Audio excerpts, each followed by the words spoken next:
What's up, for Train Nation? So I read something interesting tonight, and I wanted to share it with you guys.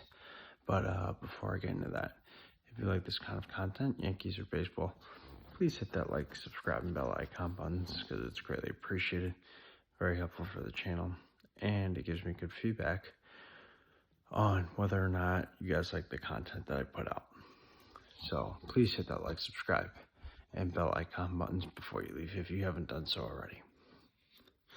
So what I read tonight, the two stories that I thought were quite interesting and intriguing was the Red Sox are looking at Elvis Andrus, former Rangers, White Sox shortstop, as well as athletic shortstop, and San Diego free agent outfielder / infielder Jurickson Profar.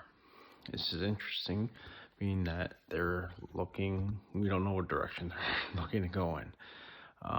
They did re-sign Devers to that massive extension, and we still are unsure of what they're doing. I mean, yes, they signed Masataka Yoshida, and they re-signed Devers, but they let Boegarts go. So their direction is still unclear, and they're still unsure of where they're going with the team as far as it looks. So that's why it's intriguing and interesting, because the team right now is not complete in any way, shape, or form. It is far from that. It's pretty much broken down. And like I said, we don't know the direction of where that's going, that Red Sox team is going. So that's why it's interesting. The other bit of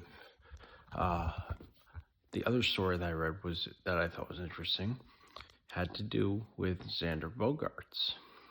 So according to Scott Boras and multiple reports, there were 3 other teams that were looking at Boegarts to play shortstop.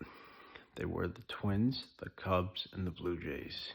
This was really intriguing to me, because could you imagine what it would have been like if the Cubs or the Twins had gotten him? Now, if you add the Blue Jays into that mix, and the Blue Jays would have signed him, that would have probably ended Bo Bichette's tenure in Toronto, because I don't think they would have moved him over, or he would have wanted to have been moved over. Plus, he's 25. He's still got prime years left. He's still got team control. Could you imagine Xander Boegarts going over to Toronto? They could have possibly traded him for Brian Reynolds.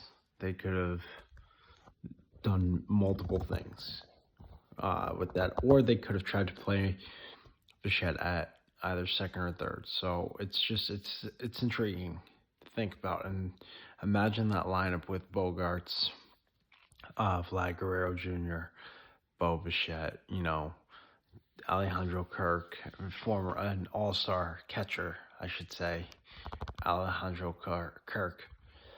And it's an intriguing thought to think about. But let me know what you guys think. I'd really like to hear your opinions on it and your comments on it. So in the comment section below, please flood the comments. Flood it with comments, and let's get into this. I'd really like to hear what you guys think. Until next time, guys, have a great rest of your night. Over and out.